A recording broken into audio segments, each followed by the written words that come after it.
Moscow has begun dispatching peacekeepers to monitor the ceasefire between Armenia and Azerbaijan. Russia brokered the deal a week ago to stop the bloodshed in the disputed region of Nagorno-Karabakh. Now, these are the latest pictures of Russian equipment, hundreds of vehicles and personnel landing in Armenia. The mission will last 5 years with an automatic extension if required. Now, the truce is already allowing some refugees to return home. Overnight, almost 500 Armenians came back from the capital Yerevan to the disputed region's largest city, Stepanakert. Russian peacekeepers convoyed 19 buses of people. Our team's Murad Gazdiev is on the way to the peacekeeping mission in the region and brings us this report.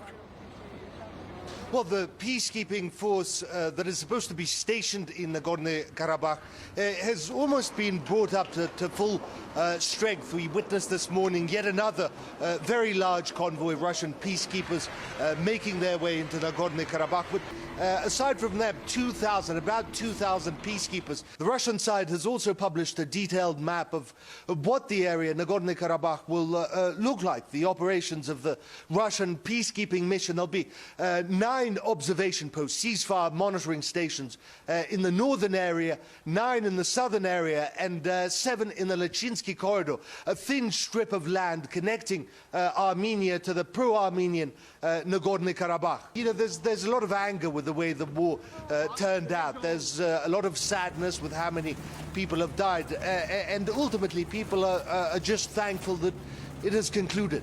Our only hope is with Russians. They are our saviors. Neither the US nor Europe helped us. The international community was silent throughout these times, and our Prime Minister sold this land. It was only the Russians who came to save us.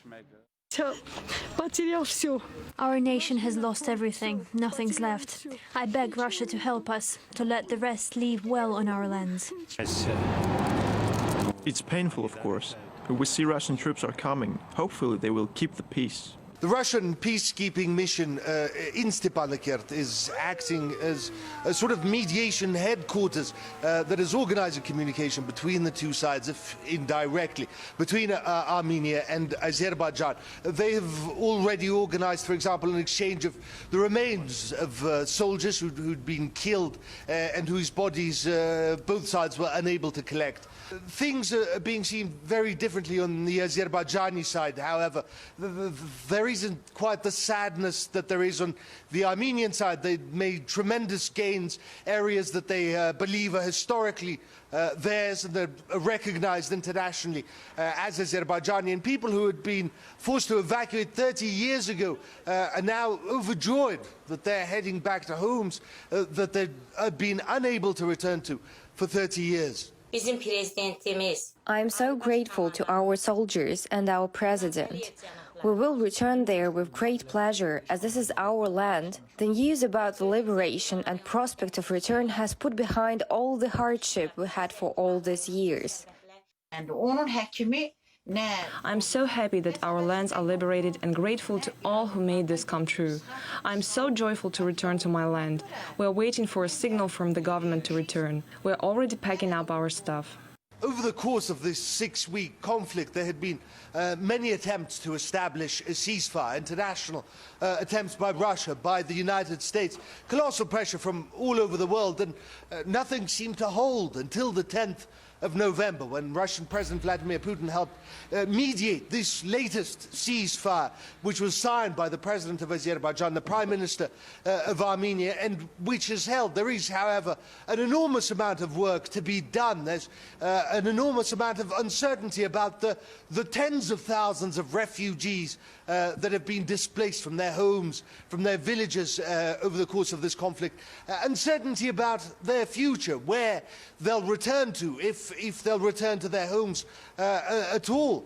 There's also a huge amount of problems with the humanitarian situation in Nagorno-Karabakh. There is a lack of basic medicine, there is a lack of services, heating in very cold temperatures.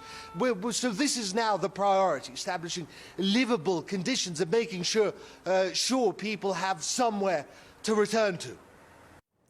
To remind you, under the peace deal, both sides will hold on to their current military positions. Now, that gives Armenia control of the disputed region's capital, Stepanakert. Azerbaijan gets the second largest city, Shushi, which it took just before hostilities ended. Armenia will also have to hand over 3 other districts in the region. Baku's extended the deadline for Armenia to pull out troops and civilians from those districts. Thousands of residents there are fleeing their homes and even burning them down so as not to leave them to the enemy. They explained that painful decision. We had a good life here, and now we have what we have. Now we are tearing down the houses we built ourselves. I don't know what will happen next. And I don't know what to say. What can I say? It's hard to speak about it. I know one thing for sure. I wouldn't even want my enemy to find himself in a situation like this. I've lived here for 20 years, and now I'm a refugee. We are taking down our houses. I don't know where we are going. I have been building my house for 12 years. Now I'm taking it down. It is very hard, but we do not have any other choice.